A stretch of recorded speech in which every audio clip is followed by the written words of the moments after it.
What you just saw is not smoke and mirrors. I really did just pull pearlescents from the slot machines in Moxie's bar, and while I may have added some cheats in there to make it more probable, it is because you can actually get pearlescents in Dragonkeep.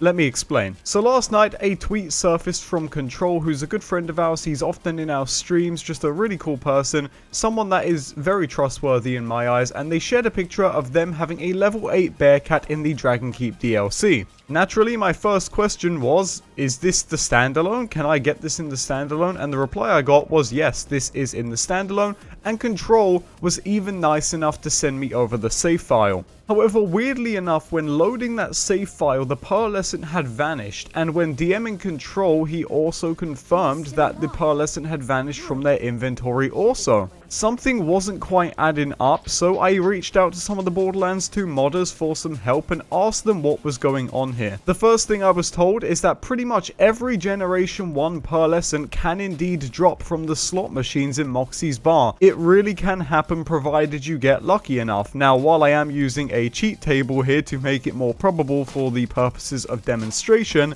it can actually happen, and you can get stuff like the Storm, or there's the Bearcat, and we've also got like the Butcher here as well. So this is something that can happen, and I'll pick them up as well just for the purpose of demonstration. However, upon loading a save back up after save quitting to the title, what we're going to find is that the pearlescents may or may not deload from our inventory, and sure enough, in this case, they are completely gone. There's a lot of questions that arise from this, the main one being, are these now the rarest items in Dragonkeep? I mean, after all, it's an extremely rare chance to get that slot to roll, and then once you do get the item, how long do you even have it for before it completely goes away? Because making a save file isn't going to stop this thing disappearing. The moment a level is loaded, the pearl is gone. Some other weird things are happening also though, as modders have tried loading pearlescents into the game to allow you to buy them from the Seraph vendors, but when they do this,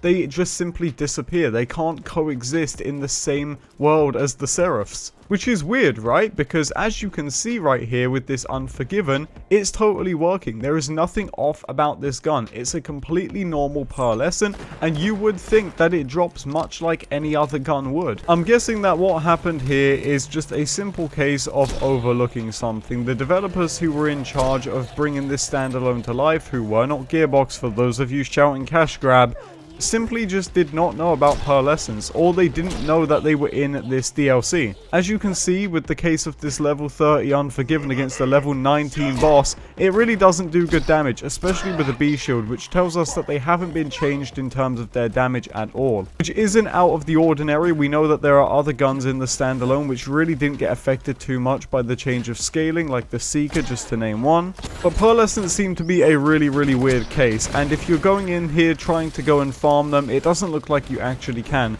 Now, do I think they're going to fix this?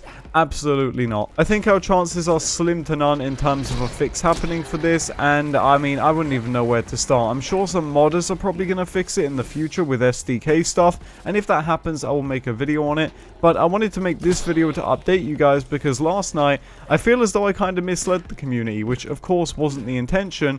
I just wasn't aware that they were bugged like this. I mean, go figure, right? Being bugs in a independently developed game, I mean, it makes sense. Anyway, guys, I wish we could end it on a more positive note there, but that's going to do it for this video. I hope you guys are all enjoying the standalone, and I'll see you all in the next one.